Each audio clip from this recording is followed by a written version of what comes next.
Feliz y bendecido día, aprendiendo un curso de milagros. El secreto de la verdadera oración es olvidarte de las cosas que crees necesitar.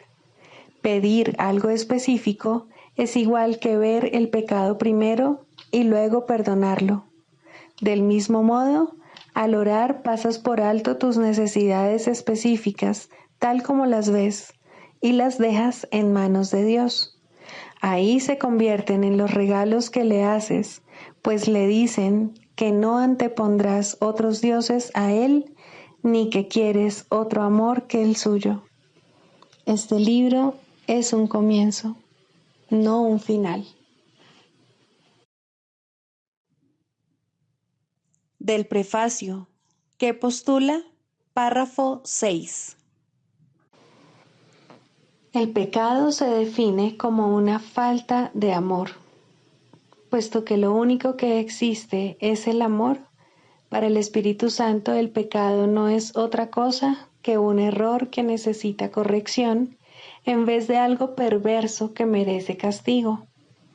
Nuestra sensación de ser inadecuados, débiles o de estar incompletos procede del gran valor que le hemos otorgado al principio de la escasez, el cual rige al mundo de las ilusiones. Desde este punto de vista, buscamos en otros lo que consideramos que nos falta a nosotros. Amamos a otro con el objeto de ver qué podemos sacar de él. De hecho, a esto es a lo que en el mundo de los sueños se le llama amor. No puede haber mayor error que ese, pues el amor es incapaz de exigir nada.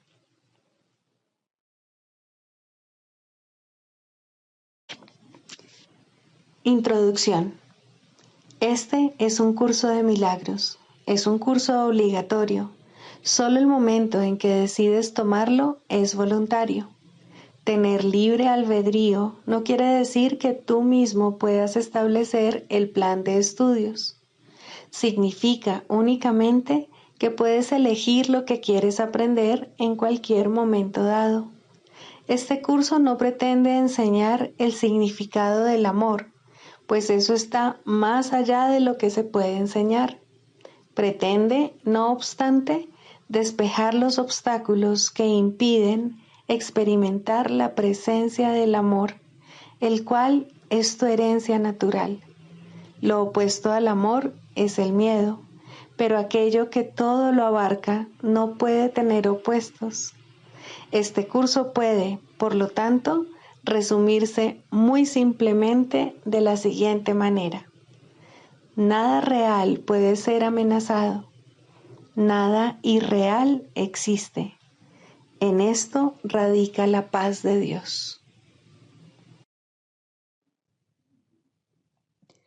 Capítulo 1. El significado de los milagros. Primero, principios de los milagros.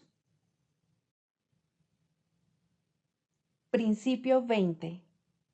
Los milagros despiertan nuevamente la conciencia de que el espíritu, no el cuerpo, es el altar de la verdad. Este reconocimiento es lo que le confiere al milagro su poder curativo.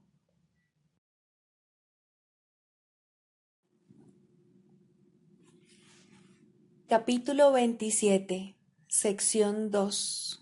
El temor a sanar. ¿Es atemorizante sanar?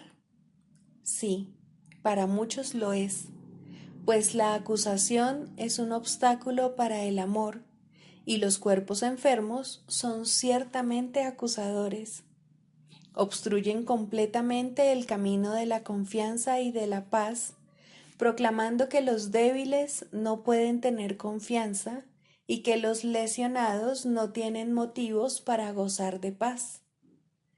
¿Quién que haya sido herido por su hermano podría amarlo aún y confiar en él?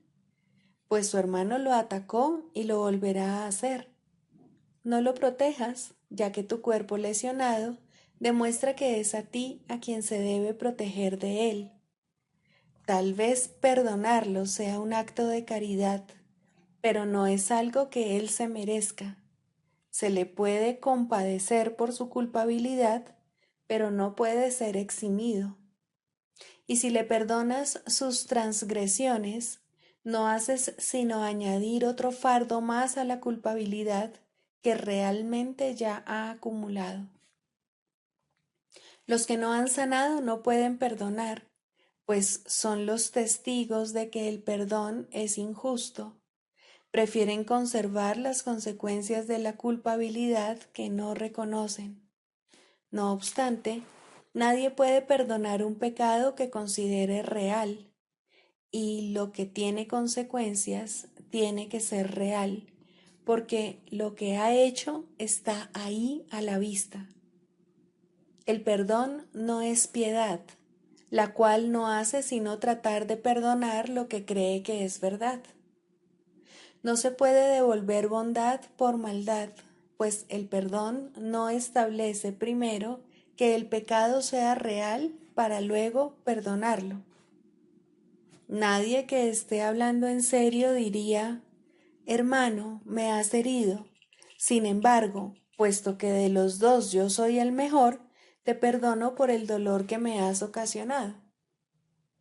Perdonarle y seguir sintiendo dolor es imposible, pues ambas cosas no pueden coexistir. Una niega a la otra y hace que sea falsa. Ser testigo del pecado y, al mismo tiempo, perdonarlo es una paradoja que la razón no puede concebir, pues afirma que lo que se te ha hecho no merece perdón, y si lo concedes, eres clemente con tu hermano, pero conservas la prueba de que él no es realmente inocente. Los enfermos siguen siendo acusadores, no pueden perdonar a sus hermanos ni perdonarse a sí mismos. Nadie sobre quien el verdadero perdón descanse puede sufrir, pues ya no exhibe la prueba del pecado ante los ojos de su hermano. Por lo tanto, debe haberlo pasado por alto y haberlo eliminado de su propia vista. El perdón no puede ser para uno y no para el otro. El que perdona se cura. Y en su curación radica la prueba de que ha perdonado verdaderamente y de que no guarda traza alguna de condenación que todavía pudiese utilizar contra sí mismo o contra cualquier cosa viviente. El perdón no es real a menos que os brinde curación a tu hermano y a ti. Debes dar testimonio de que sus pecados no tienen efecto alguno sobre ti y demostrar así que no son reales. ¿De qué otra manera podría ser él inocente? ¿Y cómo podría estar justificada su inocencia a menos que sus pecados careciesen de los efectos que confirmarían su culpabilidad? Los pecados están más allá del perdón, simplemente porque entrañarían efectos que no podrían cancelarse ni pasarse por alto completamente. En el hecho de que puedan cancelarse radica la prueba de que son simplemente errores. Permite ser curado para que de este modo puedas perdonar y ofrecer salvación a tu hermano y a ti. Un cuerpo enfermo demuestra que la mente no ha sanado.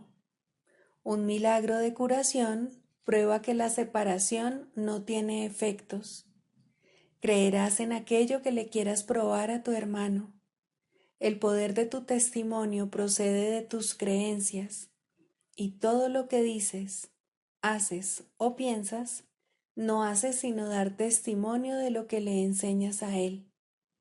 Tu cuerpo puede ser el medio para demostrar que nunca has sufrido por causa de él, y al sanar puede ofrecerle un mudo testimonio de su inocencia. Este testimonio es el que puede hablar con más elocuencia que 1000 lenguas juntas, pues le prueba que ha sido perdonado. Un milagro no le puede ofrecer menos a él de lo que te ha dado a ti. De esta manera, tu curación demuestra que tu mente ha sanado y que ha perdonado lo que tu hermano no hizo. Y así, él se convence de que jamás perdió su inocencia y sana junto contigo. El milagro deshace de este modo todas las cosas que, según el mundo, jamás podrían deshacerse. Y la desesperanza y la muerte no pueden sino desaparecer ante el ancestral clarín que llama a la vida. Esta llamada es mucho más poderosa que las débiles y miserables súplicas de la muerte y la culpabilidad. La ancestral llamada que el Padre le hace a su Hijo y el Hijo a los suyos será la última trompeta que el mundo jamás oirá. Hermano, la muerte no existe, y aprenderás esto cuando tu único deseo sea mostrarle a tu hermano que él jamás te hirió. Él cree que tiene las manos manchadas de tu sangre y, por lo tanto, que está condenado, mas se te ha concedido poder mostrarle, mediante tu curación, que su culpabilidad no es sino la trama de un sueño absurdo. Cuán justos son los milagros, pues os otorgan a ti y a tu hermano el mismo regalo de absoluta liberación de la culpabilidad. Tu curación os evita dolor a ti y a él, y sanas porque le deseaste el bien. Esta es la ley que el milagro obedece. La curación no ve diferencias en absoluto. No procede de la compasión, sino del amor. El amor quiere probar que todo sufrimiento no es sino una vana imaginación, un absurdo deseo sin consecuencia alguna. Tu salud es uno de los resultados de tu deseo de no ver a tu hermano con las manos manchadas de sangre, ni de ver culpabilidad en su corazón apesadumbrado por la prueba del pecado. Y lo que deseas se te concede para que lo puedas ver. El costo de tu serenidad es la suya. Este es el precio que el Espíritu Santo y el mundo interpretan de manera diferente.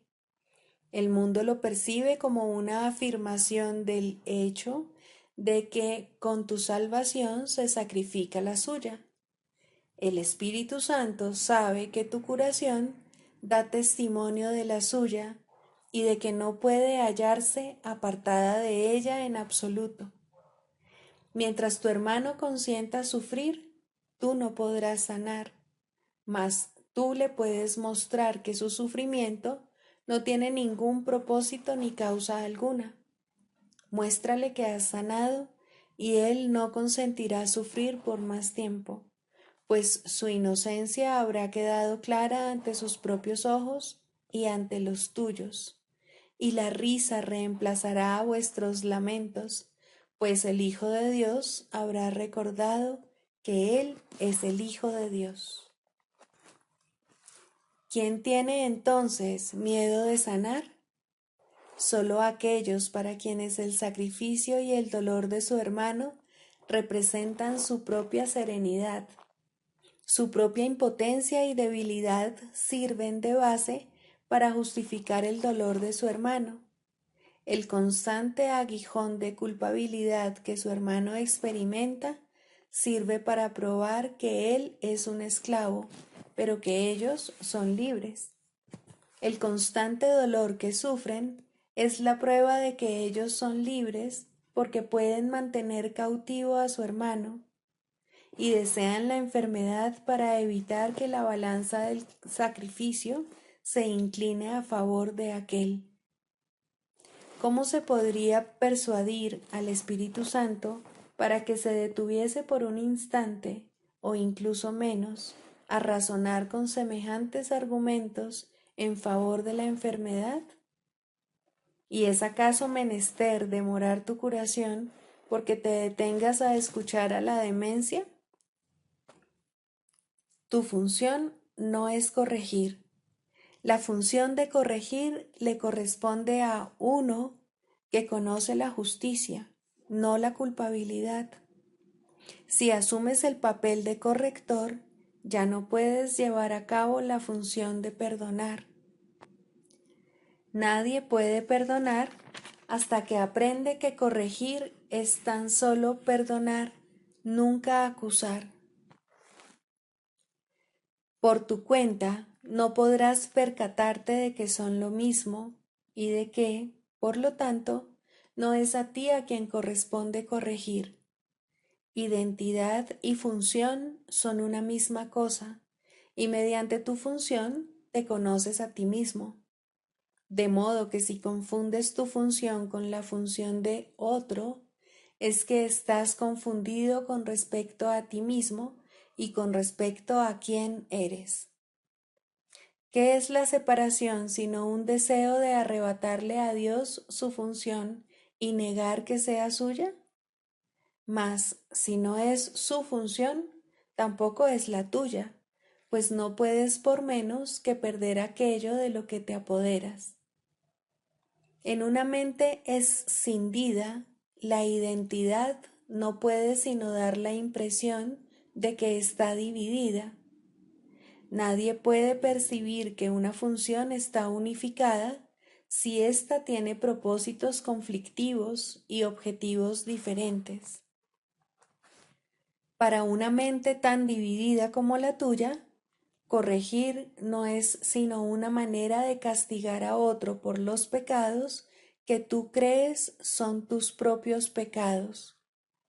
Y de este modo, el otro se convierte en tu víctima, no en tu hermano, diferente de ti por el hecho de ser más culpable y tener, por lo tanto, la necesidad de que lo corrijas al ser tú más inocente que él. Esto separa su función de la tuya y os da a ambos un papel diferente. Y así no podéis ser percibidos como uno y con una sola función, lo cual querría decir que compartís una misma identidad y un solo objetivo. La corrección que tú quisieras llevar a cabo no puede sino causar separación, ya que esa es la función que tú le otorgaste. Cuando percibas que la corrección es lo mismo que el perdón, sabrás también que la mente del Espíritu Santo y la tuya son una, y de esta manera habrás hallado tu propia identidad. No obstante, Él tiene que operar con lo que se le da, y tú solo le permites ocupar la mitad de tu mente. Y así, Él representa la otra mitad, y parece tener un propósito diferente de aquel que tú abrigas y crees que es el tuyo. De este modo, tu función parece estar dividida con una de sus mitades en oposición a la otra.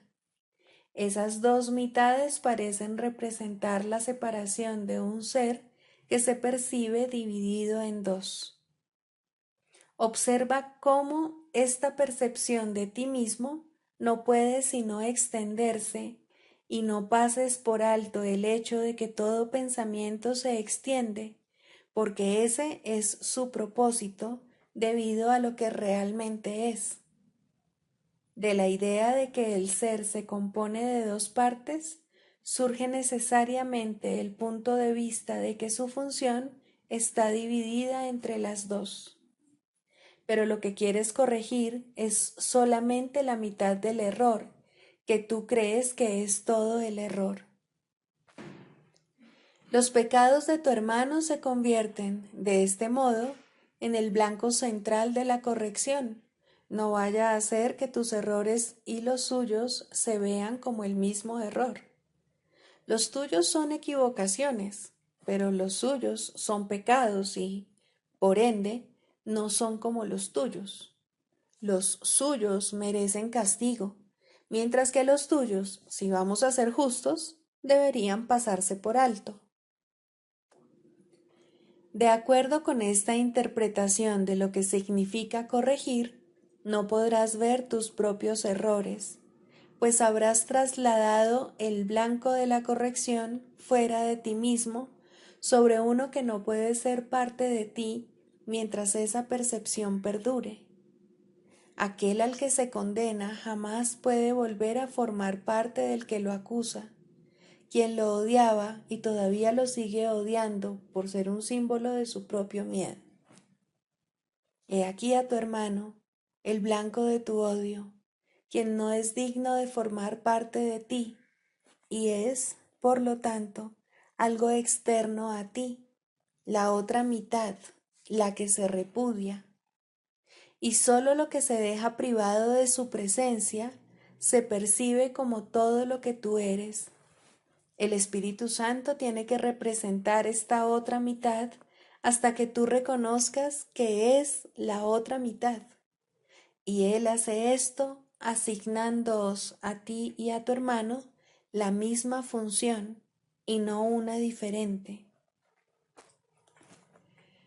Corregir es la función que se os ha dado a ambos, pero no a ninguno de vosotros por separado. Y cuando la lleváis a cabo, reconociendo que es una función que compartís, no puede sino corregir los errores de ambos. No puede dejar errores sin corregir en uno y liberar al otro. Eso sería un propósito dividido que, por lo tanto, no se podría compartir. Y así, no puede ser el objetivo en el que el Espíritu Santo ve el suyo propio. Y puedes estar seguro de que Él no llevará a cabo una función que no vea y reconozca como propia, pues sólo así puede Él mantener la vuestra intacta, a pesar de vuestros diferentes puntos de vista con respecto a lo que es vuestra función. Si Él apoyase una función dividida, estaríais ciertamente perdidos. La incapacidad del Espíritu Santo de ver su objetivo dividido y como algo distinto para cada uno de vosotros, te impide ser consciente de una función que no es la tuya. De esta manera, la curación se os concede a los dos. La corrección debe dejarse en manos de uno que sabe que la corrección y el perdón son lo mismo. Cuando solo se dispone de la mitad de la mente, esto es incomprensible. Deja, pues, la corrección en manos de la mente que está unida y que opera como una sola porque su propósito es indiviso y únicamente puede concebir como suya una sola función. He aquí la función que se le dio, concebida para que fuese la suya propia y no algo aparte de aquello que su dador todavía conserva, precisamente porque es una función que se ha compartido. En el hecho de que Él acepte esta función, residen los medios a través de los cuales tu mente se unifica. Este único propósito unifica las dos mitades de ti que tú percibes como separadas, y cada uno perdona al otro, a fin de poder aceptar su otra mitad como parte de sí mismo.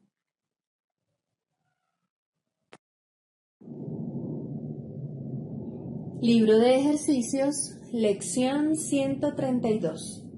Libero al mundo de todo lo que jamás pensé que era. ¿Qué es lo que mantiene al mundo prisionero sino tus propias creencias? ¿Y qué puede salvar al mundo excepto tu propio ser? El poder de las creencias es ciertamente formidable. Los pensamientos que albergas son poderosos y los efectos que las ilusiones producen son tan potentes como los efectos que produce la verdad. Los locos creen que el mundo que ven es real y así no lo ponen en duda. No se les puede persuadir cuestionando los efectos de sus pensamientos. Solo cuando se pone en tela de juicio la fuente de estos, alborea finalmente en ellos la esperanza de libertad.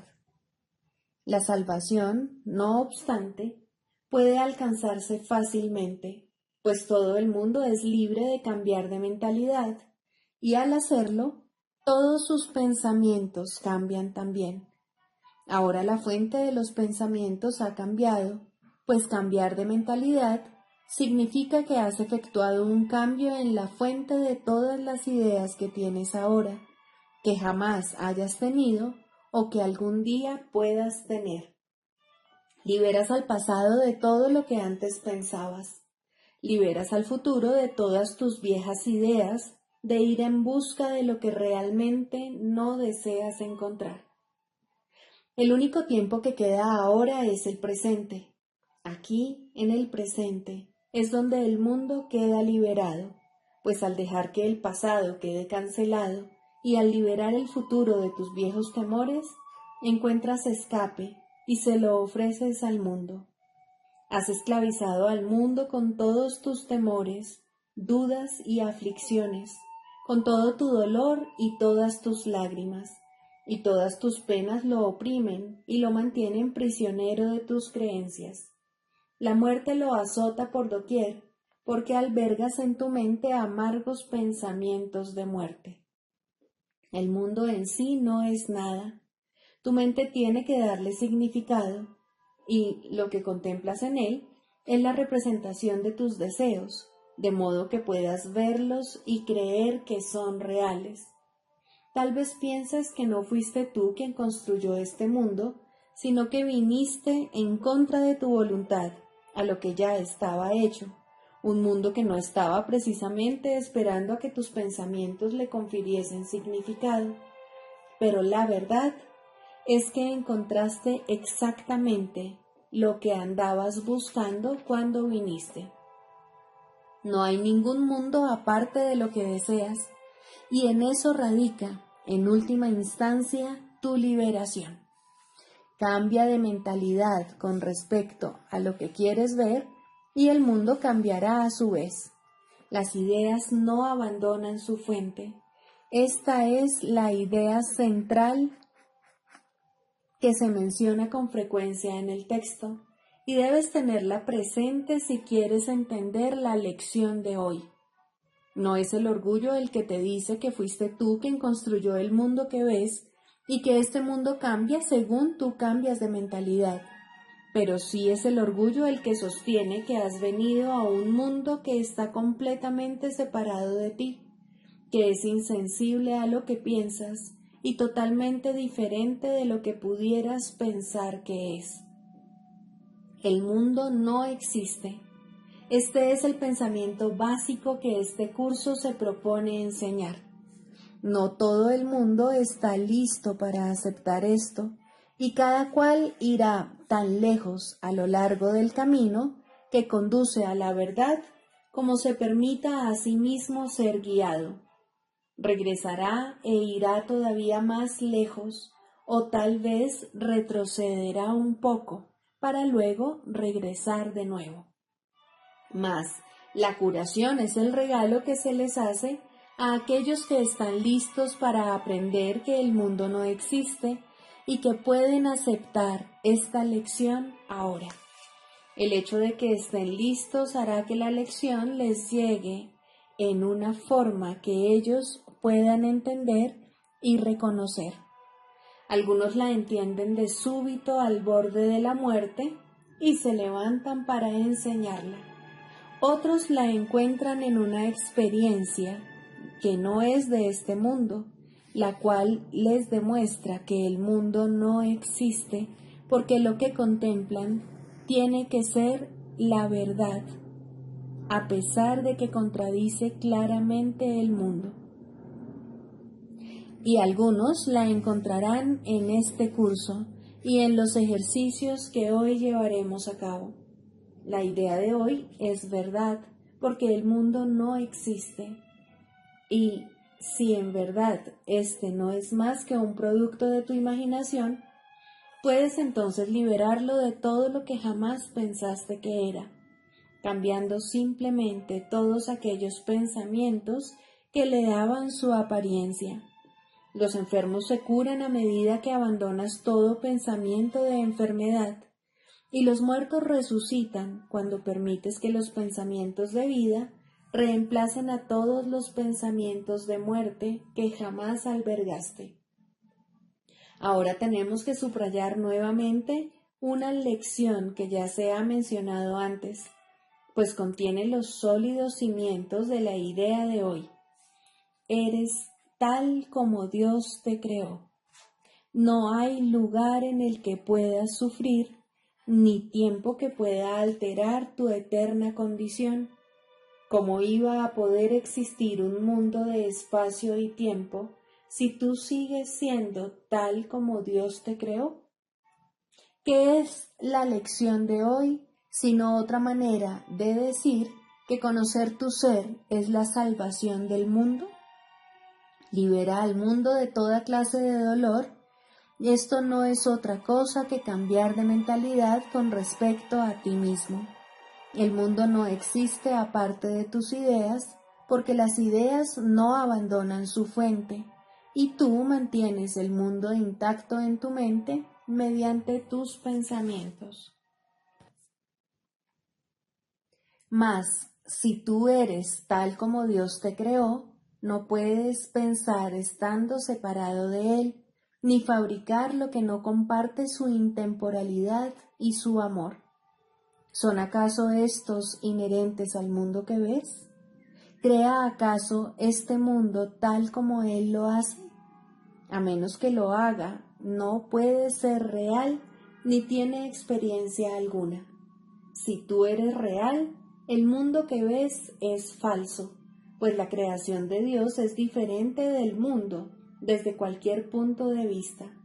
Y así como fue su pensamiento el que te creó, así también son tus pensamientos los que dieron lugar al mundo y los que tienen que liberarlo para que puedas conocer los pensamientos que compartes con Dios. Libera al mundo. Tus verdaderas creaciones están esperando a que lo liberes para concederte la paternidad, y no una paternidad de ilusiones, sino una de verdad como la de Dios. Dios comparte su paternidad contigo, que eres su hijo, pues Él no hace distinciones entre lo que Él es y lo que sigue siendo Él mismo. Lo que Él crea no está separado de Él, y no hay ningún lugar en el que el Padre acabe y el Hijo comience como algo separado. El mundo no existe porque es un pensamiento separado de Dios, concebido para separar al Padre del Hijo y aislar una parte de Dios mismo, destruyendo de esa manera su plenitud. ¿Podría acaso ser real un mundo que emana de esta idea? ¿Dónde se le podría encontrar? Niega las ilusiones, pero acepta la verdad.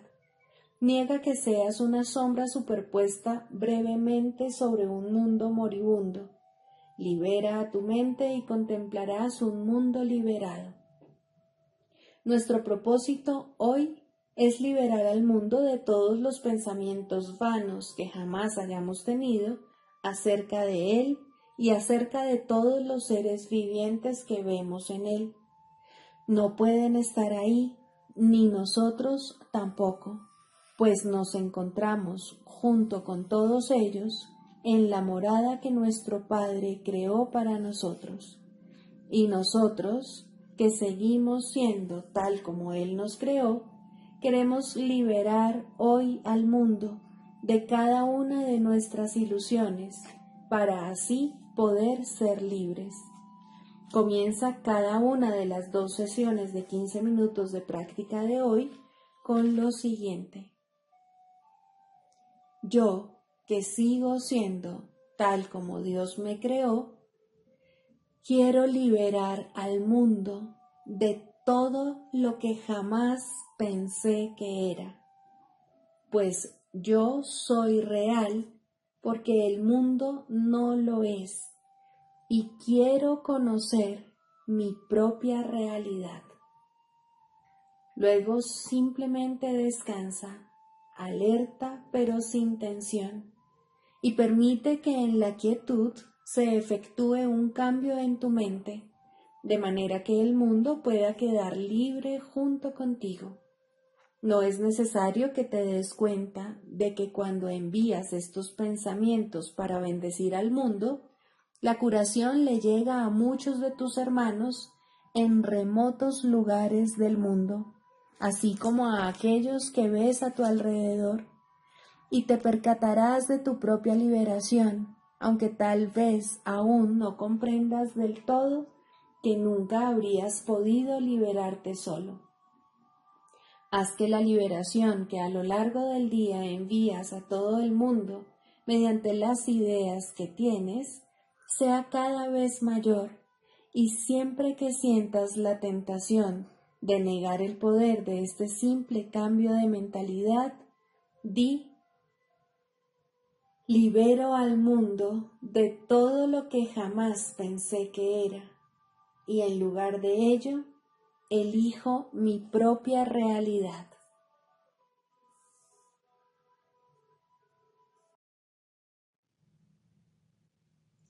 Del Manual para el Maestro, pregunta 4.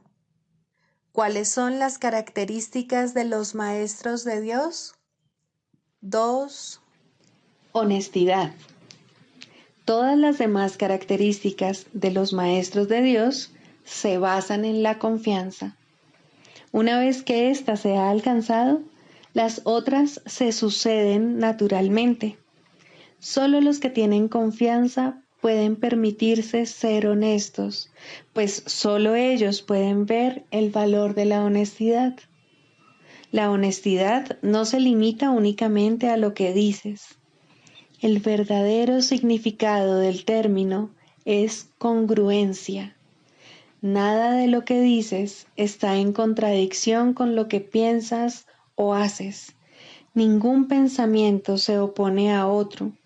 Ningún acto contradice tu palabra, ni ninguna palabra está en desacuerdo con otra. Así son los verdaderamente honestos. No están en conflicto consigo mismos a ningún nivel. Por lo tanto, les es imposible estar en conflicto con nada o con nadie. La paz que experimentan los maestros de Dios avanzados se debe en gran medida a su perfecta honestidad. Solo el deseo de engañar da lugar a la pugna. El que es uno consigo mismo no puede ni siquiera concebir el conflicto. El conflicto es el resultado inevitable del autoengaño, y el autoengaño es deshonestidad. Para un maestro de Dios, nada supone un desafío, pues ello implicaría que se abrigan dudas, y la confianza en la que los maestros de Dios descansan con absoluta seguridad hace que les sea imposible dudar. Por lo tanto, solo pueden triunfar. En esto, como en todo, son honestos. Solo pueden triunfar porque nunca hacen su propia voluntad. Eligen por toda la humanidad, por todo el mundo y por todas las cosas que en él habitan, por lo que es inalterable e inmutable, más allá de las apariencias, y por el Hijo de Dios y su Creador. ¿Cómo no iban a triunfar? Eligen con perfecta honestidad, tan seguros de sí mismos como de su elección.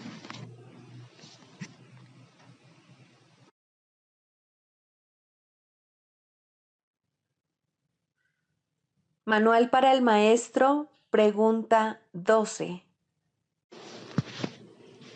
¿Cuántos maestros de Dios se necesitan para salvar el mundo? La respuesta a esta pregunta es uno solo. Un maestro absolutamente perfecto que haya completado su aprendizaje es suficiente.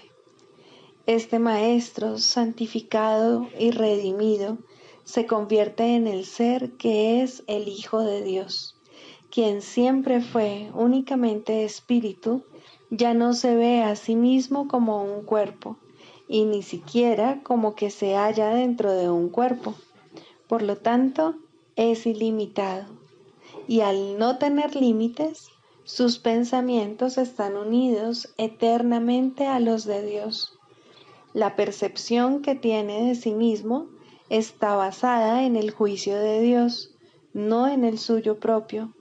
De esta manera comparte la voluntad de Dios y lleva sus pensamientos a las mentes que todavía están engañadas. Es eternamente uno porque es tal como Dios lo creó. Ha aceptado a Cristo y se ha salvado. De esta forma, el Hijo del Hombre se vuelve el Hijo de Dios. Esto no es realmente un cambio, es más bien un cambio de mentalidad.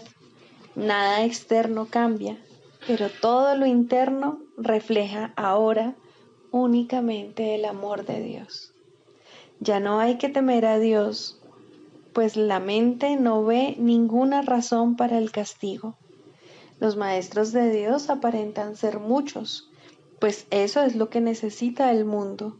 Mas al estar unidos en un solo propósito, el cual comparten con Dios, ¿cómo podría haber separación entre ellos?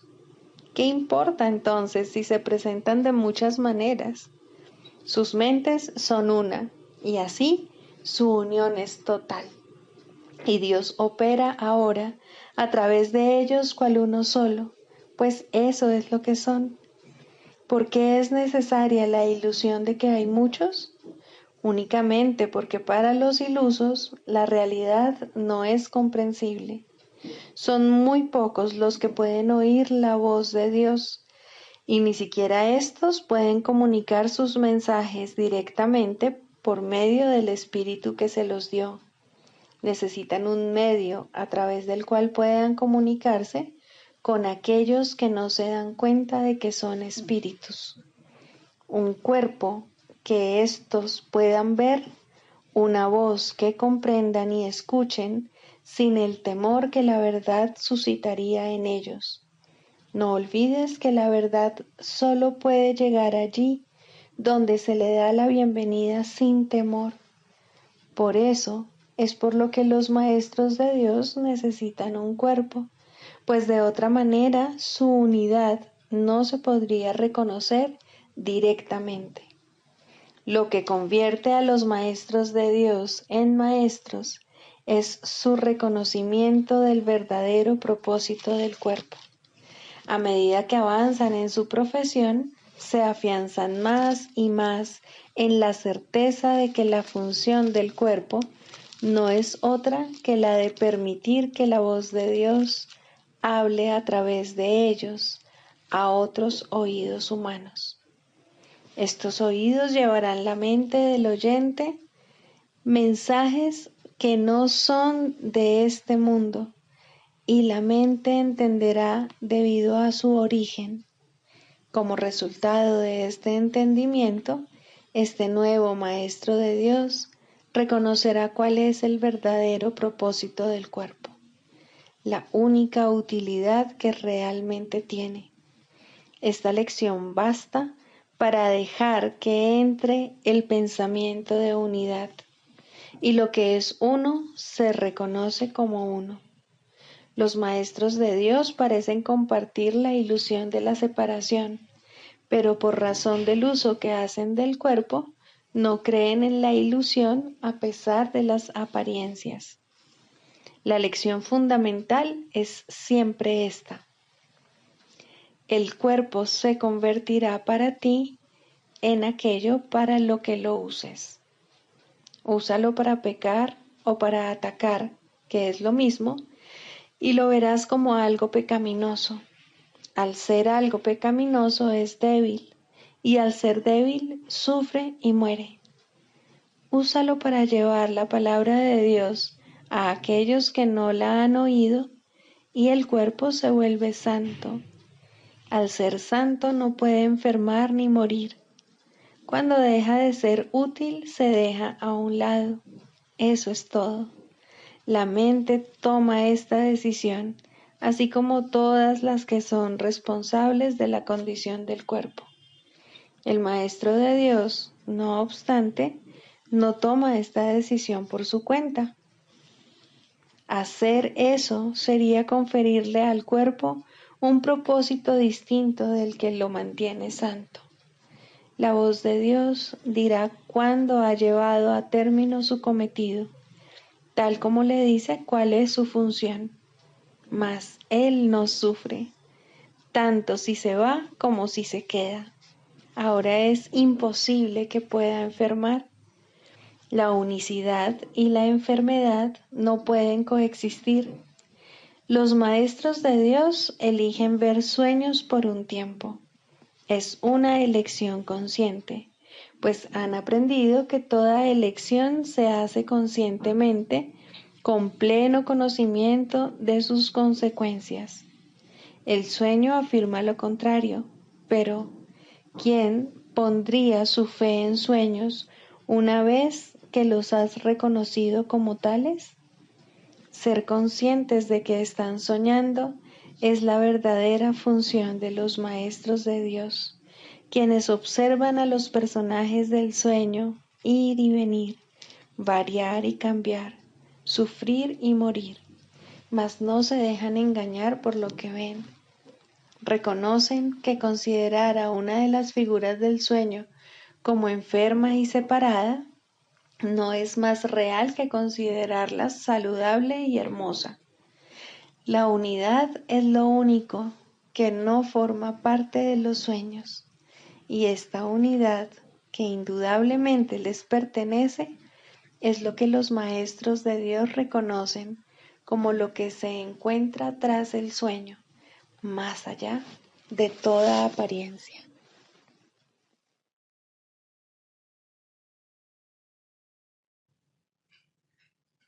Clarificación de términos. El ego, el milagro. Las ilusiones no perdurarán. Su final es indudable y eso es lo único que es seguro en su mundo. Por eso es por lo que es el mundo del ego. ¿Qué es el ego? El ego no es más que un sueño de lo que en realidad eres, un pensamiento de que estás separado de tu creador y un deseo de ser lo que él no creó. El ego es un producto de la locura, no de la realidad. Es tan solo un nombre para lo innombrable, un símbolo de lo imposible, una elección de opciones que no existen. Le damos un nombre solo para que nos ayude a entender que no es más que un pensamiento ancestral según el cual aquello que se ha inventado es inmortal. Mas, ¿qué podría proceder de ello excepto un sueño que, al igual que todos los demás sueños, tan solo puede terminar en la muerte? ¿Qué es el ego? El ego no es nada, pero se manifiesta de tal forma que parece ser algo. En un mundo de formas no se puede negar al ego, pues solo él parece real. Mas, ¿podría el Hijo de Dios, tal como su Padre lo creó, morar en una forma o en un mundo de formas? Si alguien te pide que definas al ego y expliques cómo se originó, es porque cree que el ego es real e intenta, por definición, asegurarse de que su naturaleza ilusiva quede oculta tras las palabras que parecen otorgarle realidad. Ninguna definición que se haya hecho de una mentira puede hacer que ésta sea verdad, ni tampoco puede haber una verdad que las mentiras puedan realmente ocultar. La irrealidad del ego no se niega con palabras, ni su significado se vuelve claro por el hecho de que su naturaleza parezca tener una forma. ¿Quién puede definir lo indefinible? Sin embargo, incluso para esto hay una respuesta. No podemos formular realmente una definición de lo que es el ego, pero sí podemos decir lo que no es. Y esto lo podemos ver con perfecta claridad. Basándonos en eso, podemos deducir lo que es. Observa su opuesto y verás la única respuesta que tiene sentido. A lo opuesto al ego, desde cualquier punto de vista, origen, efectos y consecuencias, le llamamos milagro. En él encontramos todo lo que no tiene que ver con el ego en este mundo. El milagro es lo opuesto al ego, y solo en él podemos observar lo que era el ego, pues en él vemos lo que éste aparentemente hacía, y la causa y sus efectos no pueden sino seguir siendo una misma cosa. Donde antes había obscuridad, ahora veremos luz. ¿Qué es el ego? Lo que antes era la obscuridad. ¿Dónde está el ego? Donde antes estaba la obscuridad. ¿Qué es ahora y dónde puede encontrársele? No es nada y no se le puede encontrar en ninguna parte. Ahora la luz ha llegado y su opuesto se ha ido sin dejar ni rastro. Donde antes había maldad, ahora hay santidad. ¿Qué es el ego? Lo que antes era maldad. ¿Dónde está el ego? En una pesadilla que solo parecía ser real mientras la estabas soñando. Donde antes había crucifixión, ahora está el Hijo de Dios. ¿Qué es el ego? ¿Quién tiene necesidad de preguntar? ¿Dónde está el ego? ¿Quién necesita ir en busca de ilusiones ahora que los sueños han desaparecido? ¿Qué es un milagro? Un milagro es un sueño también, pero si observas todos los aspectos de ese sueño, jamás volverás a dudar. Observa el bondadoso mundo que se extiende ante ti mientras caminas envuelto en mansedumbre. Observa a los ayudantes que encuentras a lo largo del camino que recorres, felices ante la certeza del cielo y la garantía de paz. Y observa también, por un instante, lo que por fin dejaste atrás y finalmente pasaste de largo.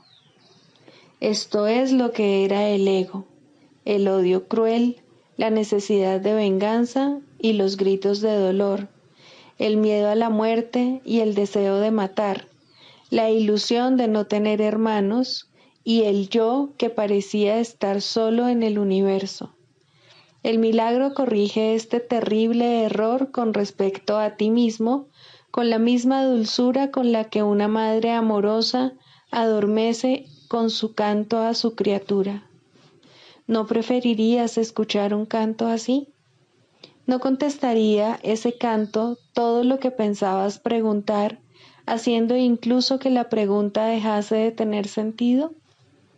Tus preguntas no tienen respuesta, ya que han sido planteadas para acallar la voz de Dios, la cual nos hace a todos una sola pregunta. ¿Estás listo ya para ayudarme a salvar el mundo? Pregunta esto en vez de preguntar qué es el ego, y verás un súbito resplandor envolver al mundo que el ego fabricó. Ahora no se le niega a nadie ningún milagro. El mundo se ha salvado de todo lo que tú pensabas que era, y lo que es ha sido siempre absolutamente puro y jamás ha sido condenado. El milagro perdona, el ego condena. No se necesita ninguna otra definición para ninguno de ellos excepto esta. Mas, ¿qué definición podría ser más cierta o estar más a tono con lo que es la salvación? Con esto, el problema y la respuesta se llevan una al lado del otro, y al estar finalmente juntos, la elección es obvia. ¿Quién elegiría el infierno de reconocer que eso es lo que está eligiendo? ¿Y quién no seguiría adelante un poco más cuando le ha sido dado comprender que el camino es corto y que el cielo es su meta?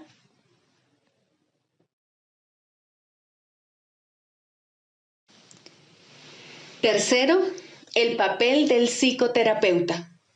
El psicoterapeuta es un líder en el sentido de que camina ligeramente delante del paciente y le ayuda a evitar algunas de las trampas del camino al verlas primero. Idealmente es también un seguidor, pues hay uno que debe caminar delante de él y darle luz para que vea. Sin este, ambos solo tropezarán ciegamente sin dirección alguna. Sin embargo, es imposible que éste se haya ausente del todo si la meta es la sanación. No obstante, puede que no se le reconozca, y de esta manera, la pequeña luz que se puede aceptar en ese momento es todo lo que se tiene para iluminar el camino hacia la verdad. La sanación está restringida tanto por las limitaciones del psicoterapeuta como por las del paciente. El objetivo del proceso, por tanto, es trascender estos límites. Ninguno de los dos puede hacer esto solo, pero cuando se unen, se les ha dado la potencialidad para trascender todas las limitaciones.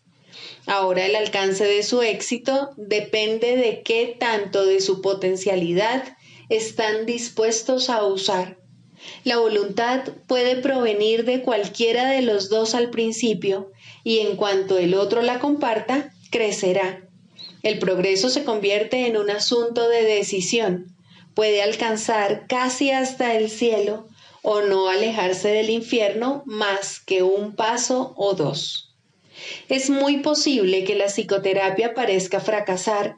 Incluso es posible que el resultado parezca un retroceso, pero al final tiene que haber algún éxito. Uno pide ayuda, otro escucha y trata de responder en forma de ayuda. Esta es la fórmula de la salvación y tiene que sanar. Solo las metas divididas pueden interferir en la sanación perfecta.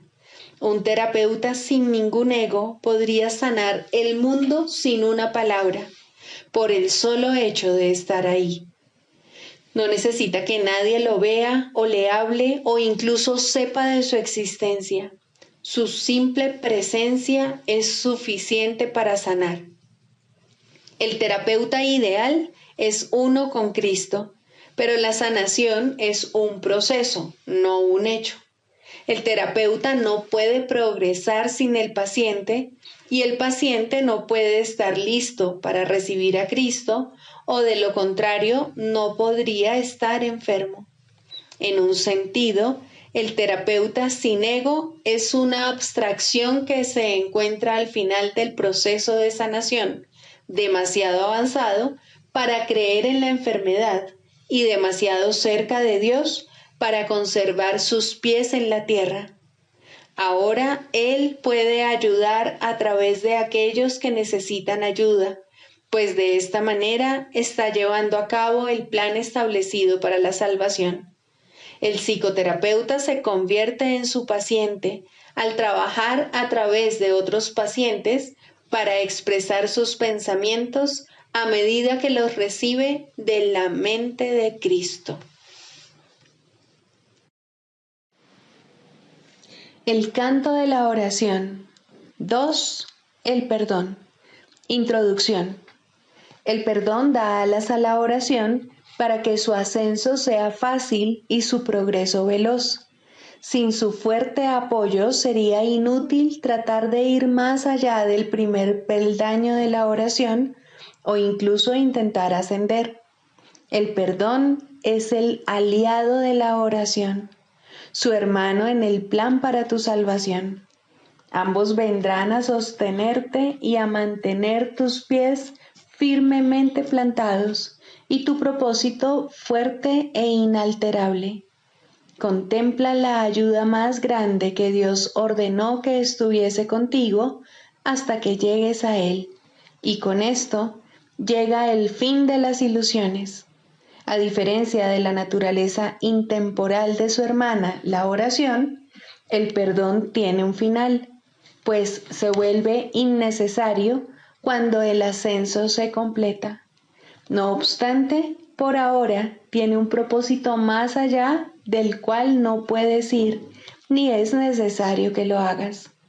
Logra esto y habrás sido redimido. Logra esto y habrás sido transformado.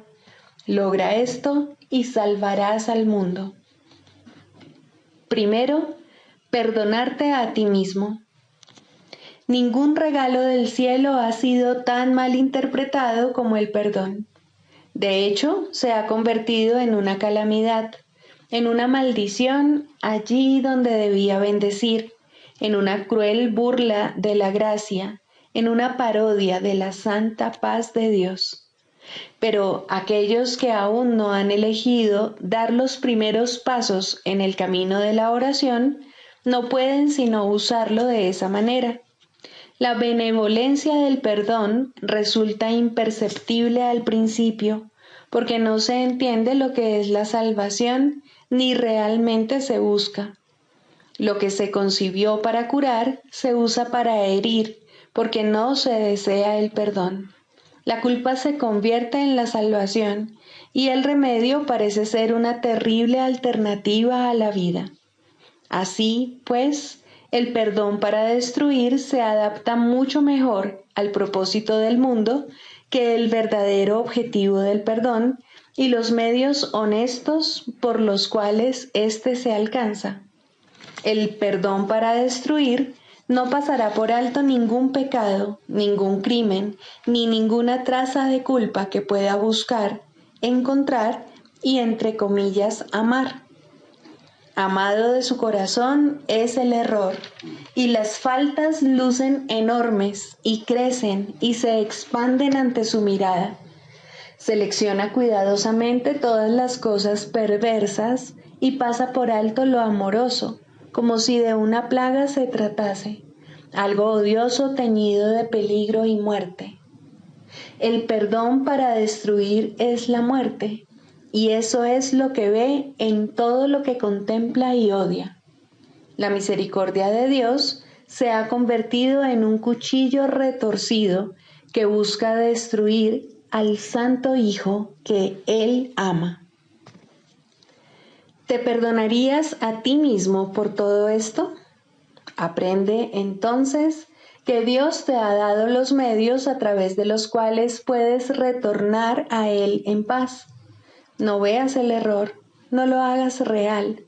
Selecciona lo amoroso y perdona el pecado al elegir en su lugar la faz de Cristo. ¿De qué otra manera puede la oración regresar a Dios? Él ama a su Hijo. ¿Podrías acordarte de Él y al mismo tiempo odiar lo que Él creó? Odiarás al Padre si odias al Hijo que Él ama. Pues tal como veas al Hijo, así te verás a ti mismo, y tal como te veas a ti mismo, así será Dios para ti. De la misma manera en que siempre oras por ti, del mismo modo es a ti al que siempre se le concede el perdón. Es imposible perdonar a otro, pues son únicamente tus pecados lo que ves en él. Quieres verlos en él y no en ti. Por eso es por lo que perdonar a otro es una ilusión. Sin embargo, es el único sueño feliz en todo el mundo, el único que no conduce a la muerte. Solo en otro puedes perdonarte a ti mismo, pues le has hecho culpable de tus pecados y ahora tienes que encontrar tu inocencia en él. ¿Quién sino el pecador necesita que se le perdone? Jamás pienses que puedes ver pecado en nadie excepto en ti mismo. Este es el gran engaño del mundo, y tú, el que más se engaña a sí mismo. Siempre parece que el malvado es otro, y como resultado de su pecado, tú eres el perjudicado. ¿Sería posible la liberación si esto fuese cierto? Pues en tal caso serías el esclavo de todos, ya que lo que cualquiera de ellos hiciese dictaría tu destino, tus sentimientos, tu desesperación o esperanza, tu desdicha o alegría. No serías libre a menos que Él te concediese la libertad, y al Él ser malvado, solo puede dar maldad. No puedes ver sus pecados sin ver los tuyos. mas puedes liberarlo y liberarte a ti mismo. El perdón verdaderamente concedido es el camino en el cual se encuentra tu única esperanza de libertad. Otros cometerán errores al igual que tú, mientras esta parodia de mundo parezca ser tu hogar. No obstante, Dios mismo dio a todos sus hijos un remedio para todas las ilusiones que creen ver. La visión de Cristo no utiliza tus ojos, pero tú puedes mirar a través de los suyos y aprender a ver como Él. Los errores no son sino diminutas sombras que desaparecen fugazmente y que solo por un instante parecen ocultar la faz de Cristo, que continúa inmutable tras todas ellas. Su constancia permanece en tranquilo silencio y perfecta paz. Él no sabe de sombras. Suyos son los ojos que ven, más allá del error, al Cristo en ti. Pide entonces su ayuda y pregúntale cómo aprender lo que es el perdón, tal como su visión lo ve. Tienes necesidad de lo que Él da y tu salvación depende de lo que aprendas. La oración no es libre para llegar hasta el cielo, mientras el perdón para destruir permanezca contigo. La misericordia de Dios eliminará de tu santa mente esta manera de pensar mordaz y venenosa. Cristo te ha perdonado y en su visión el mundo se torna tan santo como Él. Quien no ve maldad en el mundo, ve como Él, pues lo que Él ha perdonado no ha pecado y así ya no hay más culpa. El plan de la salvación se ha cumplido y la cordura ha llegado. El perdón es la llamada a la cordura, pues ¿quién sino un demente se fijaría en el pecado cuando en su lugar puede ver la faz de Cristo? Esta es la elección que tienes ante ti, la más simple y sin embargo la única que puedes hacer.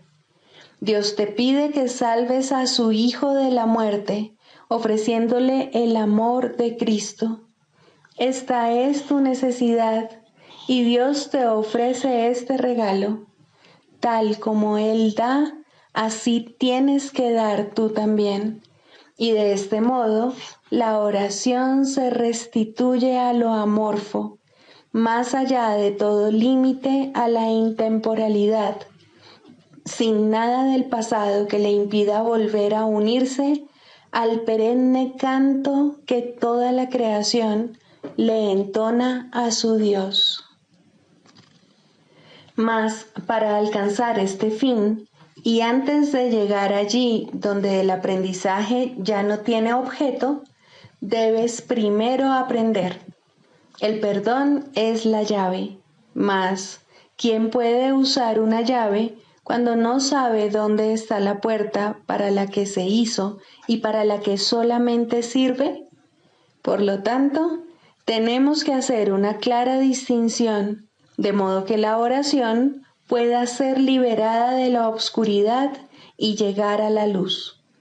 El papel del perdón debe invertirse y limpiarse de todo uso malvado y de las metas de odio para las que se ha empleado. El perdón para destruir debe ponerse al descubierto en toda su perfidia y luego abandonarse para siempre. No debe quedar ni el más mínimo vestigio de él si el plan que Dios estableció para tu retorno ha de lograrse al fin y el aprendizaje concluir. Este es el mundo de los opuestos y tienes que elegir entre ellos a cada instante mientras el mundo siga siendo real para ti. No obstante, debes aprender cuáles son las alternativas que verdaderamente tienes, o no serás capaz de lograr tu libertad. Deja, pues, que te resulte claro lo que el perdón en realidad significa para ti y aprende lo que debería hacer para hacerte libre. El nivel de tu oración depende de ello, pues aquí espera por su libertad para elevarse del mundo del caos y llegar a la paz.